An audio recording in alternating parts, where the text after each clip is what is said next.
पिछली बार जो हंगामा हुआ था वो तो बस ट्रेलर था। इस बार असली पिक्चर शुरू होने वाली है। एलियंस, भूत और इश्क का तड़का सब कुछ मिलने वाला है लेवल अप ड्रामा के साथ।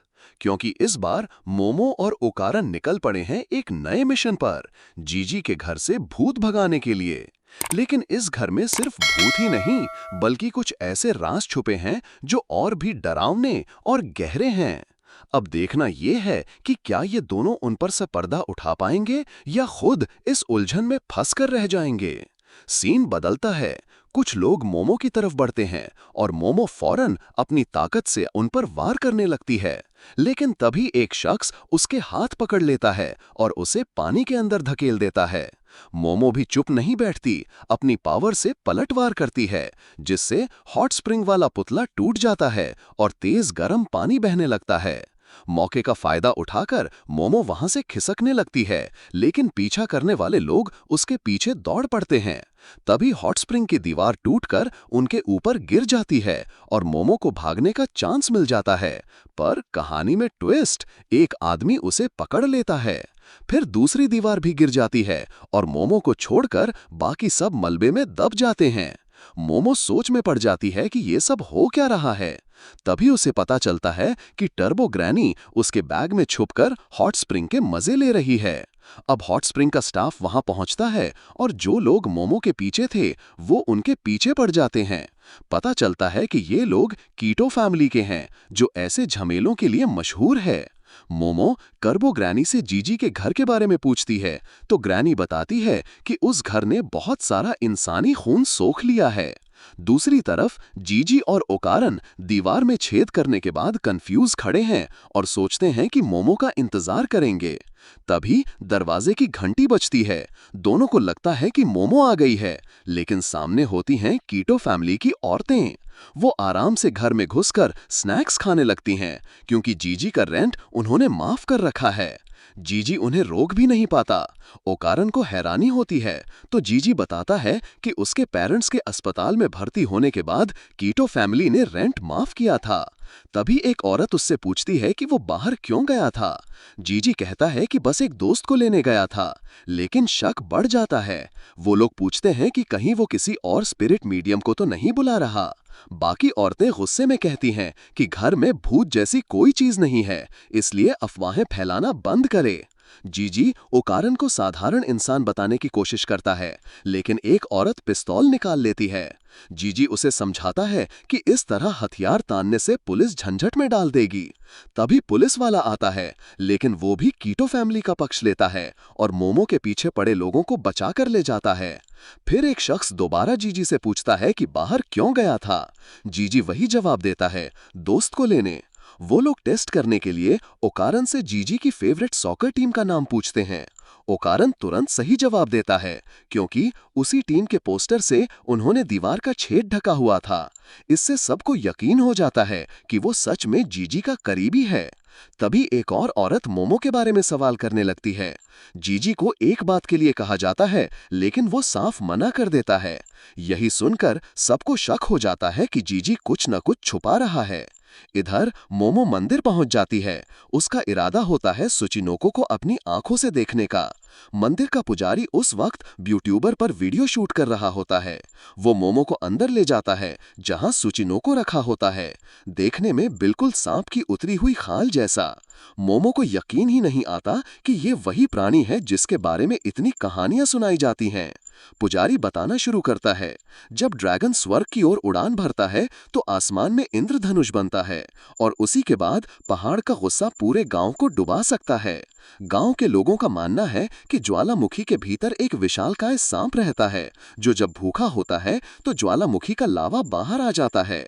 इसलिए यहाँ के लोग उस सांप की पूजा करते हैं और पुराने जमाने में हर साल गांव के एक बच्चे की बलि चढ़ाते थे, ताकि वो सांप भूखा ना रहे और तबाही ना मचाए। पिछले 200 सालों से ये परंपरा जारी थी, लेकिन जब उस बड़े सांप का पिघला हुआ रूप सुचिनोको गांव में आया तो सबने मान लिया कि अब वही उनकी रक्षा कर रहा है। इसी वजह से इंसानी बलि देना बंद हो गया। पुजारी ये सब बड़ी गंभीरता से बताता है, लेकिन अंदर से वो ऊब चुका है, क्योंकि उसका सपना पुजारी बनना नहीं बल्कि फेमस ब्यूट्यूबर बनना है। मोमो हंसकर कहती है, अगर तुम सच में ब्यूट्यूबर बनना चाहते हो तो ये स्टोरी अपने चैनल पर क्यों नहीं डालते? ये सुनकर पुजारी जैसे हैरान रह जाता है। मंदिर से निकलकर मोमो थोड़ी निराश होकर घर लौटती है, लेकिन मन ही मन उत्साहित होती है ये देखने के लिए कि ओकारन और जीजी की दोस्ती कितनी गहरी हो गई होगी। मगर घर पहुंचते ही सीन देखकर उसका मूड खराब हो जाता है। कीटो फैमिली ने पूरे घर की हालत खराब कर दी होती है। तभी एक औरत घोषणा करती है कि सारे बलि के चढ़ावे इकट्ठा हो चुके हैं और अब उनका त्योहार शुरू होगा। मोमो तुरंत हरकत में आती है और अपने पावर से कीटो फैमिली के आदमियों पर हमला बोल देती है। शुरू में वो सब पर हमला बोल देती है। शुरू में वो सब पर भारी पड़ती है, लेकिन उनकी संख्या ज्यादा होने की वजह से धीरे धीरे वो घिरने लगती है। फिर एक आदमी पीछे से उसे पकड़कर सिर पर वार करता है, जिससे वो बेहोशी जैसी हालत में चली जाती है। इसी बीच टर्बो ग्रैनी बाहर निकल आती है। उसे देखकर वो आदमी डर के मारे जमीन पर गिर जाता है। मोमो उससे मदद मांगती है, लेकिन टर्बो ग्रैनी ठंडे अंदाज में मना कर देती है। मोमो बाकी सबको बाहर निकलने का आदेश देती है, लेकिन वहां मौजूद मर्द ठहाके लगाने लगते हैं।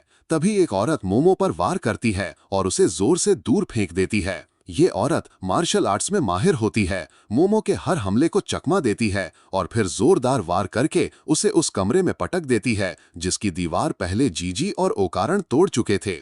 यहीं पता चलता है कि ये औरत दरअसल उन सबकी माँ है। वो मोमो से पूछती है, तुम आखिर कैसी ताकत का इस्तेमाल करती हो? मोमो टर्बो ग्रैनी के बारे में जानना चाहती है तो ग्रैनी बस इतना कहती है, वो तो एक बेहद ताकतवर बूढ़ी औरत है, बस। ठीक मोमो को उस बात पर भरोसा नहीं होता। तभी टर्बो ग्रैनी उसे उसकी अपनी दादी की याद दिलाती है और ये सुनकर मोमो का मन पिघल जाता है। वो उसकी बात मान लेती है, लेकिन उसी वक्त उसे कमरे के अंदर से बेहद बदबू आने लगती है। वो बूढ़ी औरत बताती है कि कीटो फैमिली पीढ़ियों से इस गांव की रक्षा करती आई है और अगर मोमो यहाँ उनके त्योहार को रोकने आई है तो वो ऐसा होने नहीं देंगे। मोमो उनसे कहती है कि सब लोग इस घर से निकल जाएं, लेकिन बूढ़ी औरत अपनी बात पर अड़ी रहती है। वो बताती है कि असली शांति तो इन्हीं की वजह से है। पिछले 200 सालों से वे लोग सर्पेंट गॉड को बलि देते आ रहे हैं और इसी वजह से गांव अब तक बचा है।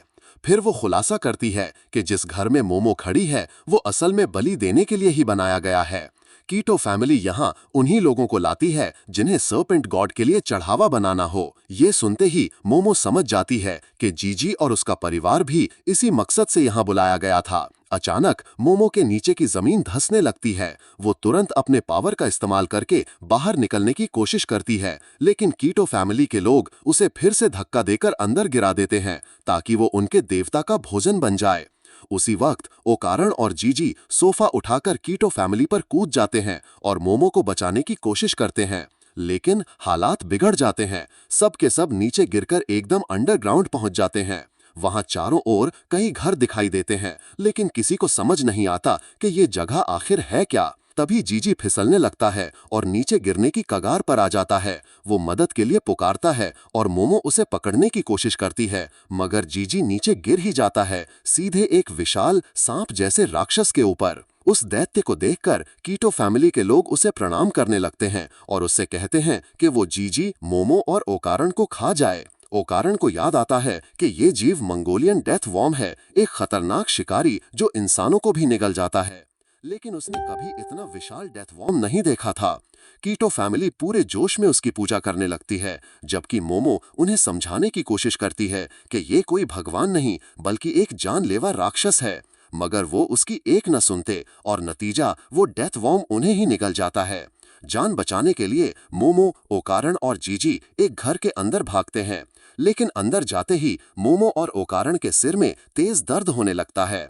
तभी ओकारन की टर्बो ग्रैनी वाली शक्ति बेकाबू हो जाती है। वो खुद टर्बो ग्रैनी में बदल जाता है और सीधा जीजी की तरफ बढ़ने लगता है। और यहीं पर यह एपिसोड खत्म हो जाता है।